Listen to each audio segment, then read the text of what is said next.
Hello students, ਮੈਂ ਤੁਹਾਡੀ Harvinder Kaur ma'am ਆਪਣੀ ਇਸ ਕਲਾਸ ਦੇ ਵਿੱਚ ਆਪਣੇ ਇਸ YouTube ਚੈਨਲ 'ਤੇ ਤੁਹਾਡਾ ਸਵਾਗਤ ਕਰਦੀ ਹਾਂ। ਜਿਵੇਂ ਕਿ ਸਟੂਡੈਂਟਸ ਆਪਾਂ ਪਿਛਲੀ ਕਲਾਸ ਦੇ ਵਿੱਚ ਲਗਾ ਅੱਖਰ ਲਗਾ ਮਾਤਰਾ ਬਾਰੇ ਪੜ੍ਹਿਆ ਹੈ ਅਤੇ ਆਪਣਾ ਜੋ ਪਿਛਲਾ ਕੁਐਸਚਨ ਸੀ ਉਹ ਸੀ ਵਰਨਾਂ ਦੀਆਂ ਕਿਸਮਾਂ। ਤੋਂ ਵਰਨ 4 ਪ੍ਰਕਾਰ ਦੇ ਹੁੰਦੇ ਹਨ: ਸਵਰ, ਵਿਅੰਜਨ, ਅਨੁਨਾਸਿਕ ਧੁਨੀਆਂ ਅਤੇ ਦੁੱਤ ਅੱਖਰ। ਹੁਣ ਆਪਣੀ ਅੱਜ ਦੀ ਕਲਾਸ ਦੇ ਵਿੱਚ ਅਸੀਂ ਧੁਨੀ ਬਾਰੇ ਪੜ੍ਹਾਂਗੇ। ਤੋ ਸਟੂਡੈਂਟ ਸਟਾਰਟ ਕਰਦੇ ਹਾਂ। ਧੁਨੀ ਦਾ ਅਰਥ ਹੈ ਆਵਾਜ਼। ਮਨੁੱਖ ਦੇ ਮੂੰਹ ਵਿੱਚੋਂ ਨਿਕਲਣ ਵਾਲੀ ਆਵਾਜ਼ ਨੂੰ ਵਿਆਕਰਣ ਵਿੱਚ ਧੁਨੀ ਕਿਹਾ ਜਾਂਦਾ ਹੈ। ਧੁਨੀ ਸ਼ਬਦ ਦੀ ਛੋਟੀ ਤੋਂ ਛੋਟੀ ਇਕਾਈ ਹੈ। ਵਿਆਕਰਣ ਵਿੱਚ ਧੁਨੀ ਭਾਸ਼ਾ ਦੀ ਛੋਟੀ ਤੋਂ ਛੋਟੀ ਨਿਰਾਰਥਕ ਇਕਾਈ ਹੈ। ਧੁਨੀ ਨੂੰ 2 ਭਾਗਾਂ ਵਿੱਚ ਵੰਡਿਆ ਗਿਆ ਹੈ: ਖੰਡੀ ਧੁਨੀ, ਅਖੰਡੀ ਧੁਨੀ। ਖੰਡੀ ਧੁਨੀ ਵਿੱਚ ਸਵਰ, ਵਿਅੰਜਨ, ਅਰਧ ਸਵਰ ਆਉਂਦੇ ਹਨ। ਖੰਡੀ ਧੁਨੀ ਵਿੱਚ ਸੁਰ, ਬਲ, ਨਾਸਿਕਤਾ ਇਹ ਆਉਂਦੇ ਹਨ। ਖੰਡੀ ਧੁਨੀਆਂ ਉਹਨਾਂ ਧੁਨੀਆਂ ਨੂੰ ਕਿਹਾ ਜਾਂਦਾ ਹੈ ਜਿਨ੍ਹਾਂ ਦਾ ਆਪਣਾ ਕੋਈ ਵਿਲੱਖਣ ਸਰੂਪ ਹੁੰਦਾ ਹੈ। ਇਹ ਸ਼ਬਦਾਂ ਵਿੱਚੋਂ ਵੱਖਰੀਆਂ ਕਰਕੇ ਨਿਖੇੜੀਆਂ ਜਾ ਸਕਦੀਆਂ ਹਨ, ਜਿਵੇਂ ਕੱਕਾ, ਗੱਗਾ, ਮੰਮਾ, ਚੱਚਾ, ਜੱਜਾ, ਹਾਹਾ। ਐਗਜ਼ਾਮਪਲ ਦੇ ਤੌਰ 'ਤੇ ਵੀ ਜੋ ਸਾਰੇ ਵਿਅੰਜਨ ਹਨ ਉਹ ਖੰਡੀ ਧੁਨੀਆਂ ਹਨ। ਖੰਡੀ ਧੁਨੀਆਂ 3 ਪ੍ਰਕਾਰ ਦੀਆਂ ਹਨ: ਸਵਰ, ਵਿਅੰਜਨ, ਅਰਧ ਸਵਰ। ਸਵਰ ਪੰਜਾਬੀ ਵਿੱਚ ਮੂਲ ਸਵਰ ਵਾਹਕ 3 ਹਨ: ਊੜਾ, ਐੜਾ, ਈੜੀ।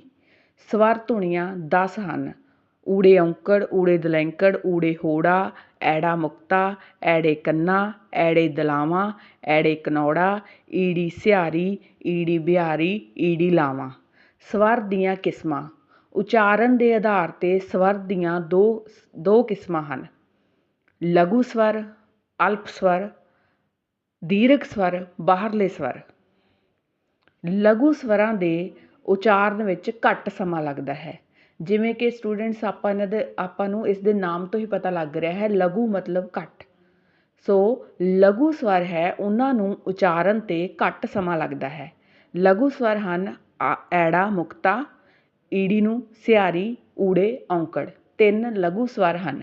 ਦੀਰਘ ਸਵਰ ਜਿਹੜੇ ਸਵਰਾਂ ਦੇ ਉਚਾਰਨ ਵਿੱਚ ਜ਼ਿਆਦਾ ਸਮਾਂ ਲੱਗੇ ਉਹ ਦੀਰਘ ਸਵਰ ਹਨ, ਜਿਵੇਂ ਕਿ ਊੜੇ ਦੁਲੈਂਕੜ ਊ, ਊੜੇ ਹੋੜਾ, ਐੜੇ ਦਲਾਵਾਂ, ਐੜੇ ਕੰਨਾ, ਈੜੀ ਲਾਵਾਂ, ਈੜੀ ਬਿਹਾਰੀ, ਐੜੇ ਕਨੌੜਾ। ਇਹ 7 ਦੀਰਘ ਸਵਰ ਹਨ। ਜੀਭ ਦੀ ਸਥਿਤੀ ਦੇ ਆਧਾਰ 'ਤੇ ਸਵਰ। ਅਗਲੇਰੇ ਸਵਰ: ਈੜੀ ਨੂੰ ਬਿਹਾਰੀ, ਈੜੀ ਲਾਵਾਂ, ਈੜੀ ਐੜੇ ਨੂੰ ਦਲਾਵਾਂ। ਇਹ 3 ਹਨ ਅਗਲੇਰੇ ਸਵਰ। ਪਿਛਲੇਰੇ ਸਵਰ: ਊੜੇ ਦੁਲੈਂਕੜ, ਊੜੇ ਨੂੰ ਹੋੜਾ, ਐੜੇ ਨੂੰ ਕਨੌੜਾ। ਇਹ 3 ਹਨ ਪਿਛਲੇਰੇ ਸਵਰ।